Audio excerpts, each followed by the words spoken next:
Otras aristas de la noticia. Economía. Benzini con todo.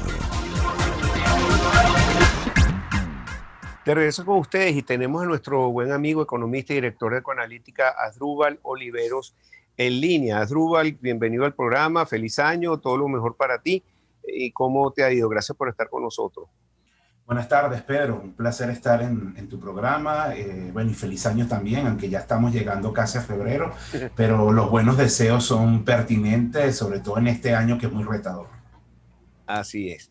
Bueno, te quería preguntar porque la noticia, una de las más importantes de esta semana, aunque tú no te ocupas de la parte de política, y esto no tiene que ver con tantos indicadores económicos en los que tú también te ocupas, pero fue la reunión que se dio a cabo en Fede Cámara. Fede Cámara es el brazo político de los empresarios en Venezuela y recibieron a la Comisión de Diálogo de la Asamblea Nacional.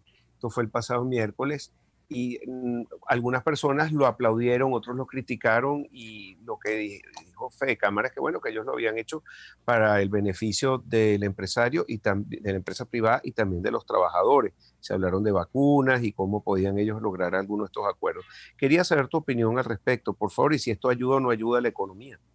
Sí, tres comentarios, Pedro. El primero, que creo que obviamente esa vía institucional, ese canal institucional entre el gobierno que ejerce el poder en Venezuela y las empresas que legalmente operan acá y que tienen múltiples desafíos, múltiples problemas, tiene que abrirse para hablar de los problemas y para justamente poder abordar elementos de soluciones y lo que son las posturas de ambas partes, ¿no? Así que yo creo que la reunión es lógica que se dé. La verdad que como se ha perdido esos espacios en Venezuela, a mucha gente le sorprende, pero creo que es importante que ese tipo de reuniones se siga dando. Eso es lo primero que quiero destacar. Lo segundo también es entender la naturaleza de cada uno de los actores allí involucrados. No, tampoco es caer en el ámbito de ser iluso. Por un lado están unos empresarios que tienen un entorno económico muy complejo, muy difícil, porque es una economía que tiene ya 7 años cayendo, que por supuesto ha perjudicado a las empresas, las ha hecho más pequeñas, porque el país hoy es más pequeño en términos de su economía, con una población empobrecida, con lo cual tiene muchos desafíos ese sector privado, ¿no? Pero también tienes un gobierno que busca, bajo todos los mecanismos, mantenerse en el poder. Y yo creo que ese acercamiento que está dando el gobierno va en esa línea, ¿no? En labrar los mecanismos institucionales que le permitan seguir ahondando en el mantenimiento del poder y buena parte de las reformas que se han dado en la economía apuntan a eso. Entonces yo creo que no hay que perder ese foco. Y en tercer lugar, que es un poco responder a tu última pregunta, que era si esto ayuda o no a la economía, yo lo enfoco de la forma siguiente, ¿no? Creo que en la medida que haya empresas en pie en Venezuela, que haya sector privado, que ofrezcan empleo, que ofrezcan salarios, que paguen impuestos, que estén pensando en hacer cosas, es un elemento positivo. Y creo que eso tiene que destacarse. Buena parte de que hoy en Venezuela haya bienes y servicios, de que algo esté en pie en Venezuela en términos de su economía, se debe al esfuerzo, digamos, a la terquedad del sector privado. Y yo creo que ese es un elemento importante a destacar. En la medida que se reconozca su rol, en la medida que se empiecen a ventilar cuáles son sus desafíos y sus problemas, creo que es un punto positivo. Y sobre todo que no se les persiga, ¿no? Que ha sido también una constante en estos últimos años. Sí, bueno, hay que destacar que para el empresariado venezolano mantenerse en pie ha sido bastante difícil, y tenemos una economía más bien de puertos donde compiten contra productos internacionales en precio, en todo, pero también hay que recordar que el empresariado venezolano genera empleo, que es tan importante sobre todo en este momento para Venezuela. Sobre esto, fíjate que ayer yo tuve una entrevista donde percibieron algunos tuiteros que escribieron, y les respeto siempre su opinión y siempre hay que tomarla en cuenta. Pero yo he defendido de alguna manera el hecho que hayan bodegones o también ventas de productos internacionales en el sentido de que haya abastecimiento en el país y de alguna manera crea algún tipo de competencia aspiracional para algunos sectores. Aportan empleo y algunas cosas, pero a mí me criticaron. Por fin alguien le dijo a Pensini que esta gente no aporta nada, ni las ventas de carros, ni nada. ¿Qué opinas tú, para no ser yo el que lo digo, sino una opinión experta, por favor? Mira, yo creo que al final es un nicho de mercado importante. Está sufriendo también unos cambios. No es el boom de los bodegones de hace 2 años atrás, cuando Venezuela tiene un gravísimo problema de escasez y de abastecimiento, y los bodegones vinieron a ser el punto de partida para conseguir una gran cantidad de productos que hoy o que en ese momento no se podían encontrar en los canales tradicionales, supermercados, tiendas, digamos, multitiendas.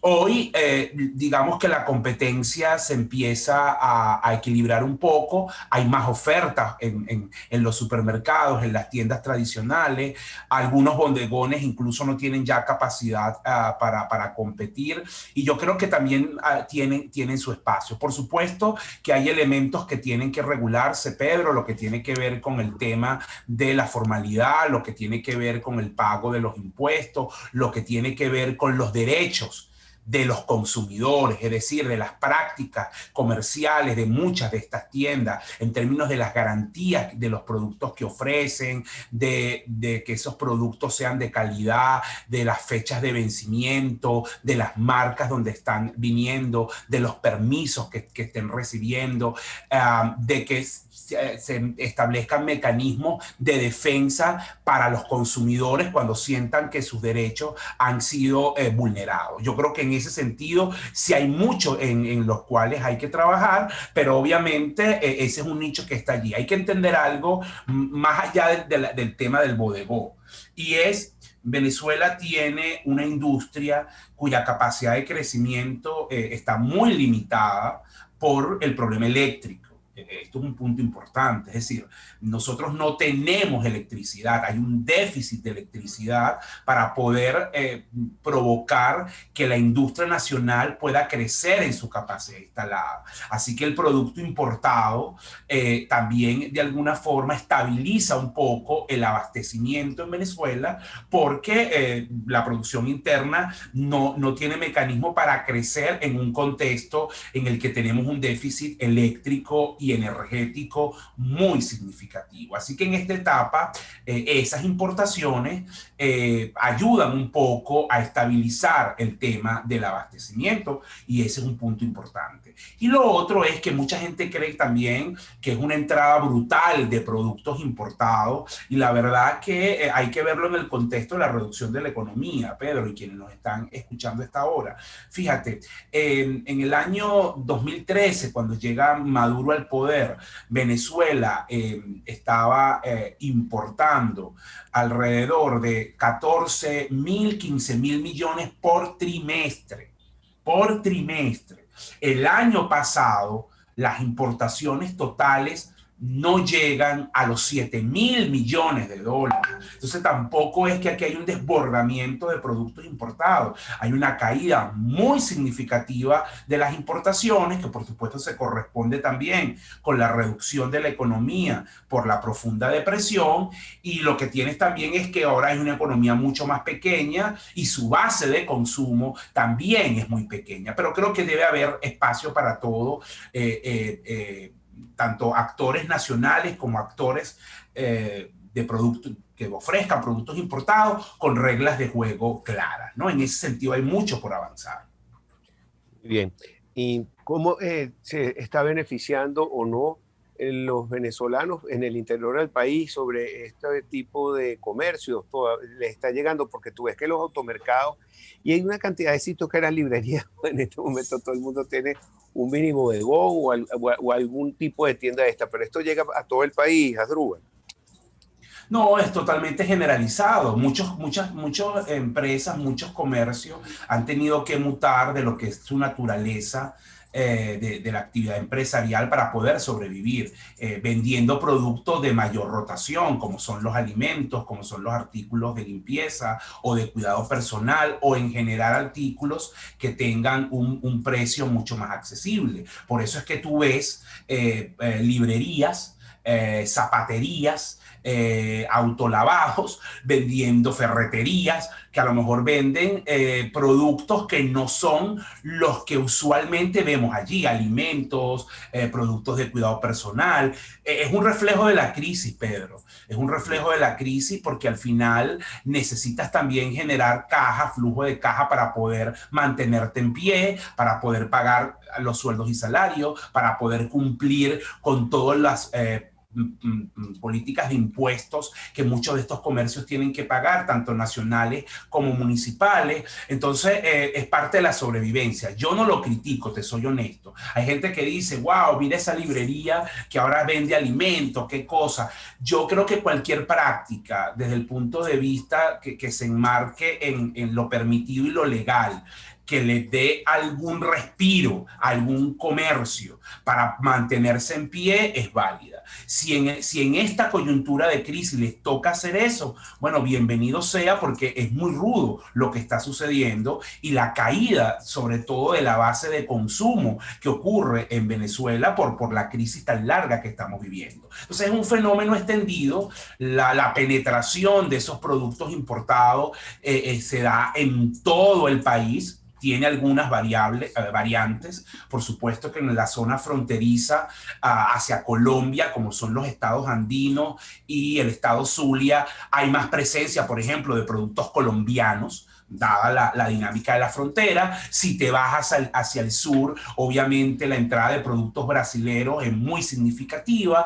En las zonas costeras hay mucha penetración o hay mucha actividad con las islas, o sea que también hay subvariantes de esto, pero en general la apertura que ha hecho el gobierno de Maduro a entrada de productos importados se siente en todo el territorio nacional.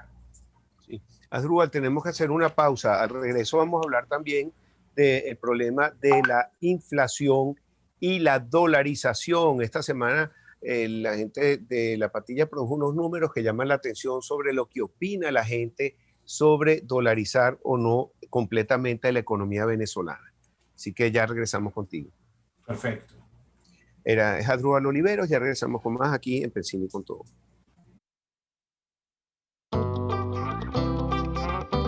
Pensini con Todo. Conversaciones sin desperdicio con Pedro Pensini.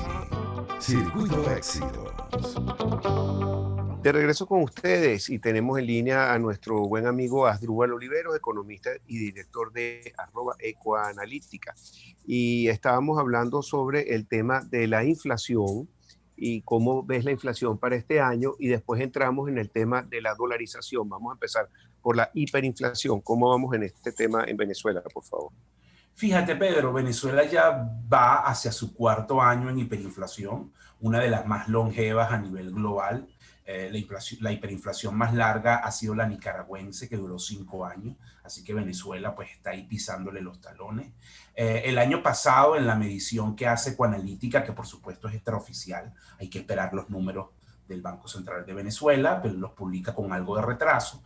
En nuestra estimación, la inflación nos dio cerca de 2.500%.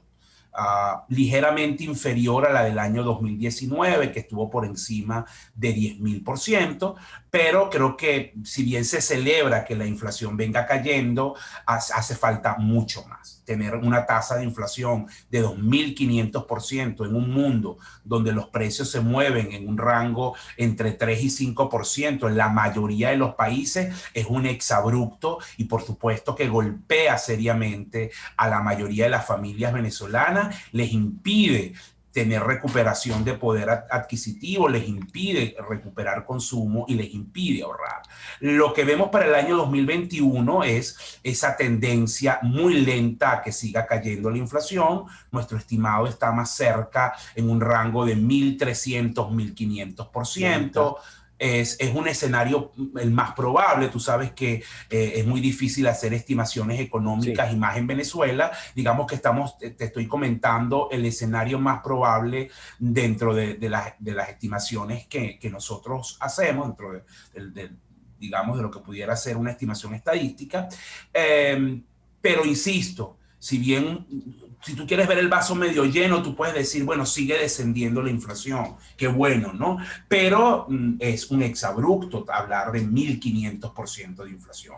Eso significa que la mayoría de las familias en Venezuela pues va a ver muy limitada su capacidad, por decir, que es prácticamente nula, de poder adquisitivo. Los jóvenes ven muy limitado o es prácticamente inexistente su capacidad de independizarse, de que haya movilidad social, de que haya ahorro. Y quienes sufren más este tema, Pedro, son los empleados públicos y los pensionados, los adultos mayores, porque ellos siguen manejándose con bolívares, no tienen posibilidad, muchos de ellos, de tener ingresos en otra moneda, así que esta tasa de inflación pulveriza significativamente sus ingresos. Vemos pues lo que está pasando con profesores universitarios, con médicos, con muchos empleados públicos. Yo creo que un elemento de tensión importante que vamos a tener este 2021 es muchas protestas a nivel del sector público por demandas en mejoras salariales. Mira, esta es una encuesta que publica la gente de La Patilla. No tengo muchos datos sobre esta muestra, pero mira las conclusiones y parece que tuviera bastante sentido común. 89% de los encuestados en Venezuela están a favor de la dolarización total de la economía. Otra de las preguntas hicieron, ¿la dolarización es la vía para impulsar la economía? 80% estuvo de acuerdo. Y esta es una pregunta que es bastante importante, dice, sobre la desaparición definitiva del bolívar como moneda nacional, 64% cree que se debe mantener el bolívar, pero 30%, uno de cada 3 personas, cree que definitivamente debe desaparecer el bolívar. Es interesante analizar esta encuesta. ¿Qué opinas tú? Sí, bueno, y tiene elementos que pueden ver a simple vista como contradictorios, ¿no? Porque tienes un 89% que favorece una dolarización total. Si tú tienes una dolarización total, el bolívar no existiría. Y tienes un 64% que dice que se debe mantener, ¿no? Bueno, los seres humanos tenemos mucho de eso, ¿no? De que somos contradictorios en nuestras opiniones. Mira, yo creo que es lógico estos resultados, Pedro. O sea, un país que tiene, insisto, 4 años ya en hiperinflación, que destruyó su moneda, que hay dificultades para pagar bolívares, que ve cada vez cómo tener bolívares pulveriza pues tu poder adquisitivo, no tienes capacidad de planificar en ese contexto la llegada de la dolarización, con todo lo caótica y con alta ineficiencia que ha sido, porque ha sido una dolarización muy particular y muy informal, le da un poquito más de certidumbre a quienes empiezan a manejar divisas, y por eso un poco estos resultados. Un país que tiene una crisis tan grave como la venezolana en términos de inflación, es lógico que esto ocurra, ¿no? Yo te diría, si tú haces esta encuesta en cualquier país que ha pasado por una hiperinflación, los resultados deben ser muy similares. Si te vas a los argentinos, muy similar. Si te vas, por ejemplo, a Ecuador, que pasó por un momento turbulento cuando decidió dolarizar, bueno, hoy Ecuador, la institución más respetada en la sociedad ecuatoriana, que por cierto hoy vive momentos de mucha crisis institucional y política, es la dolarización. Nadie quiere que quiten la dolarización. Entonces, es lógico que esto ocurra. Ahora, vamos a la realidad. Yo creo que en la medida que se mantenga el gobierno de Nicolás Maduro, eso no va a ocurrir. Maduro no va a dolarizar en lo formal, es decir, no va a dolarizar al estilo ecuatoriano o al estilo panameño o salvadoreño. Lo que va a terminar ocurriendo, que ya incluso él lo ha dicho en diferentes entrevistas, es este entorno multimoneda donde yo dejo que una buena parte, en nuestros números es la mayoría, que una buena parte de transacciones se hagan en dólares, pero el Estado va a seguir trabajando en bolívares, va a seguir pagando la nómina pública en bolívares, pagando las pensiones en bolívares, las bonificaciones que entrega a través del sistema Patria en bolívares, va a seguir recaudando impuestos en bolívares, va a seguir cobrando el pasaporte en bolívares, es decir, no va a renunciar a emitir su moneda y bueno, vamos a tener que convivir en esa especie de estructura dual o multidual, porque si tú te vas hacia el Táchira, ahí no manda el dólar, ahí manda el peso colombiano, ¿no? Y si te vas hacia la frontera con Brasil, es muy frecuente conseguir transacciones con el real brasileño y con oro, con gramos de oro, por la explotación, bueno, del arco minero. Entonces, hay muchas particularidades de este entorno multimoneda que estamos teniendo en Venezuela. Interesante respuesta.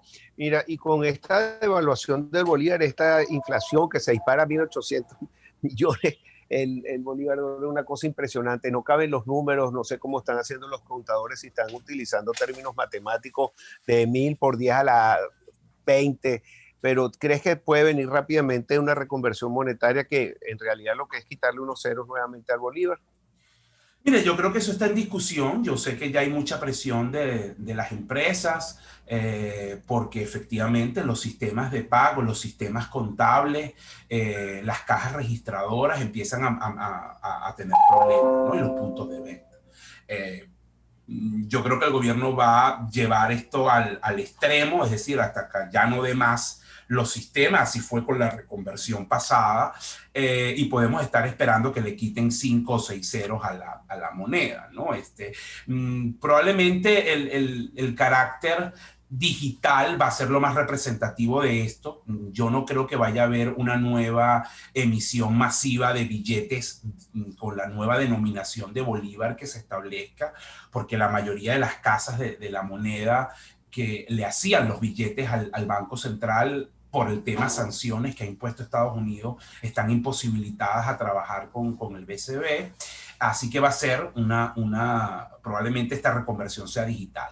Pero no quiero dejar de señalar, Pedro, que si bien la reconversión ayuda y te va a volver a permitir manejar los números a través de los sistemas, le va a aliviar un poco la carga a los contadores, a los bancos, a las cajas registradoras, no resuelve el problema de fondo. Si nosotros no atacamos de raíz el problema de la hiperinflación, al cabo de unos años vamos a volver a tener el mismo problema. Ese es el tema medular, ¿no? O sea, para tú evitar estar en una perenne reconversión monetaria, de estarle quitando ceros a la moneda, tienes que garantizar estabilidad de precio. Si eso no se da, pues bueno, vamos a estar en este círculo vicioso, lamentablemente. Sí, bueno, ya para despedirnos me quedan 20 preguntas, Drubal, pero la semana que viene seguramente vamos a estar ahí en Banplus, que tenemos un encuentro vía Zoom para todos los que son también clientes de Banplus, para que se conecten con Asdrúbal y también con Luis Vicente y con mi persona, y para hablar de estas proyecciones para el 2021. Surgen muchas preguntas para el futuro, pero te volvemos a contactar pronto si Dios quiere. Gracias, Asdrúbal. No, muchas gracias a ti, Pedro. Complacido estar en tu programa y bueno, nos veremos la semana que viene junto a los amigos de Banplus. Igualmente, un gran abrazo. Era Asdrúbal Oliveros, economista y director de Ecoanalytic, y ya regresamos con más para ustedes.